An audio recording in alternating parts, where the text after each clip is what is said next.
Hello, and welcome to another, I'm not sure if it's exciting, but episode of the Oilfield Gamers Gaming Review. I am your host, Cole the Oilfield Gamer, and today we will be revisiting a game, 10-Yard Fight for the Nintendo Entertainment System. I know I'm not a pro at this, and I'm learning as I go, so I told everybody they gave me some feedback that I would try to redo it. So here we are. I'm going to try to go a little bit more in depth and see what I can do. I'm not hopeful, but y'all can be the judge. Anyways, let's dive on into this and see what we got. Alright, we're going to start this off a little differently after my opening deal, which is fine. We're going to start with history and background. This is based on some critiques that I got from a few of the fans of the channel. Appreciate that. But anyways, 10-Yard Fight was developed by Irem and released for arcade only in 1983. 2 years later, in 1985, it was ported to the Nintendo Entertainment System. In fact, it was a launch title here in the United States. Not sure about Europe and Japan because I'm only focusing on the United States versions. However, I will say that the Japanese and European markets got much better game. They got a direct port from the arcade game.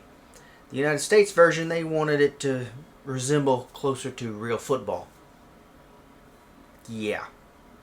Anyways, so we basically got a whole new game. Great. Or is it? At any rate, the game did get mixed reviews upon its launch, because I mean it was a state-of-the-art football game at the time, even though it's, well, not really football. I mean, it was state-of-the-art at the time, but, well, you'll see.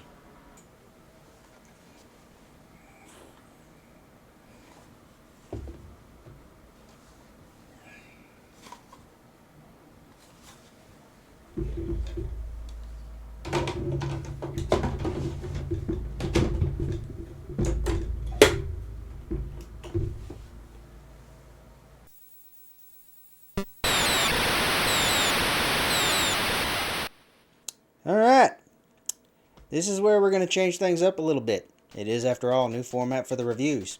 So, first up, gameplay. That's right. The game is played from a top-down perspective and is vertical scrolling. In other words, straight from up top, scrolls north and south. Except this one just goes... Actually, no, it does go south, but only in rare circumstances. On offense, you don't get to choose the plays. You snap the ball, run left or right, and either keep it with the quarterback or pitch it to the running back. You could also choose to throw the ball, but you have to be careful about that. If any defender is in line with the pass, it will be intercepted. Huh. You know, isn't that just like the Madden and their garbage, really garbage games? Whoops. Moving on. On defense, you also don't get to select the play. Damn it. Instead, you're allowed to select one of two players, and that's it. Yeah, I know, this isn't real football.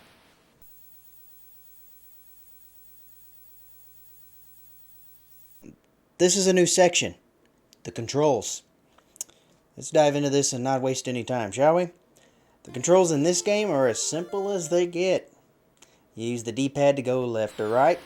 They run automatically, so no button is used there. You just press left, right, up, down, and they take care of the rest.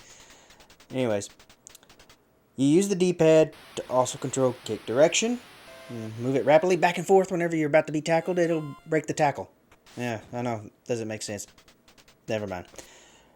The A button on offense snaps the ball, and it also throws a pass downfield. They call it a vertical pass in the book. While the B button pitches the ball, which they call in the instruction manual a side pass. Yeah, I don't know. On defense, it gets even simpler. D-pad takes you any direction you want to go with the player, and you use A or B to select which player you want to do. It gives you two choices, that's it. Both those buttons will also execute what they call a flying tackle. Yeah, that's pretty much it. I have to say, though, the controls are pretty tight. And despite this console going through an upscaler and capture card, I saw no lag. Whenever I input it, it reacted, which is good. That's what you want whenever you're playing a game. Instant reaction. It feels good, feels solid, tight, no problems for the controls.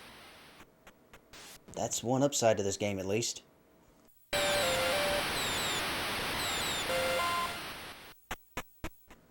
Alright.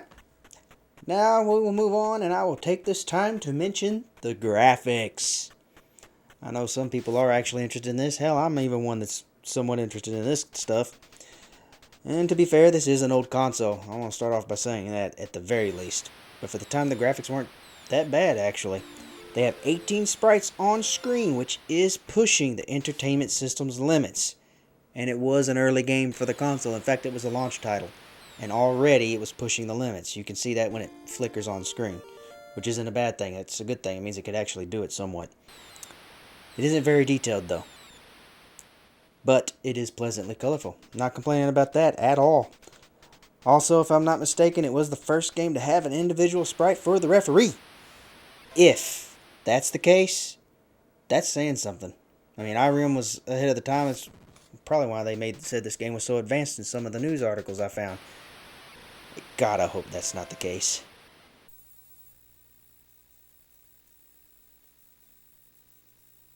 With that, let's move on to the sound. The sound is bad. Like, really bad. Very generic. I mean, the sounds for the players when they're running, well, what's that about? Yeah, I don't know either. There is limited music, though, but only when you score. And the sound of the whistle, which doesn't sound like a whistle to me, it's just all around bad. Here, have a listen while we're at it.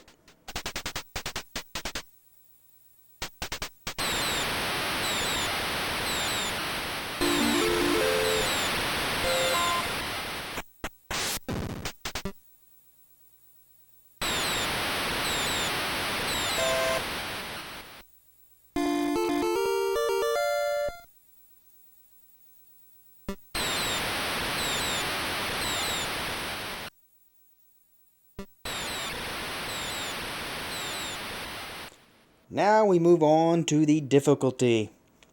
Yeah, this game isn't even close to being hard. Each level of play, high school, college, professional, playoff, and Super Bowl is supposed to be a harder difficulty level. It is, kind of. But as you advance through each level, because you start with high school, and when you beat that, it takes you to college, so on and so forth, you should get good enough that you won't even notice that the Super Bowl level is hard. In fact, you won't at all if you're any good. I mean, I had to literally give them a win to just beat me. I had to just give them a safety and then not score the rest of the game because they couldn't score at all. It was that bad.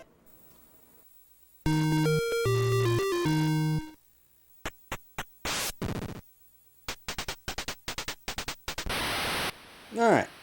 Someone had asked me to mention about how fun games are or whatever it is I happen to be doing. So, I'm going to ask this first.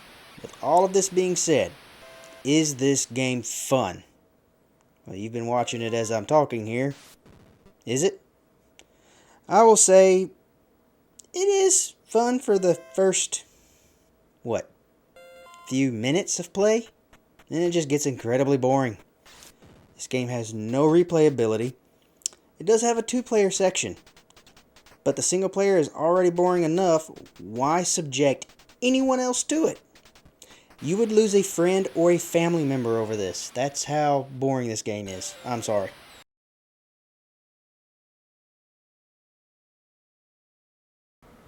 So, what are my final thoughts on this game now that I've dived a little deeper into this game and looked at it a little more critically? Well, they didn't change a whole lot, I'll be honest with you. I will say that diving deeper into this game, being more critical of it, I noticed that the controls are a lot better than I had originally expected. That's not going to change my opinion much, if any, on this game. Well, let's just say it might have had a little bit of an effect. Instead of the original 2 out of 10 on this game, I'm going to bump it up to a 3 out of 10 on this game. Yeah, it's not much better, but it's not the worst game I've played. The controls are good.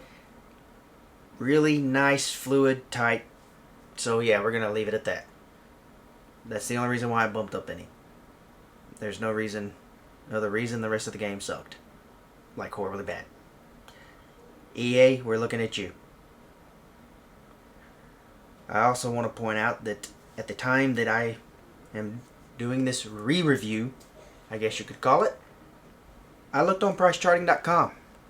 The price of the game has increased, to $81 for a complete in-the-box version.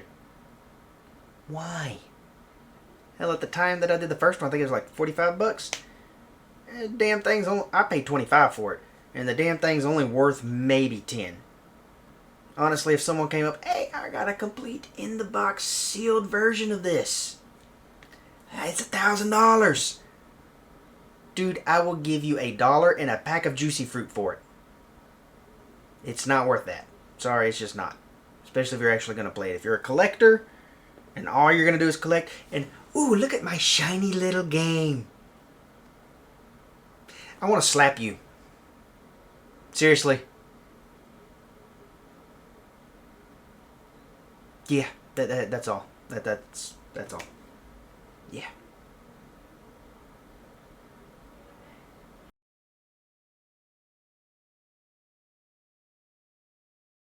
So we're to the after credits part, and it won't change at all. I love this part. I love trying to help people.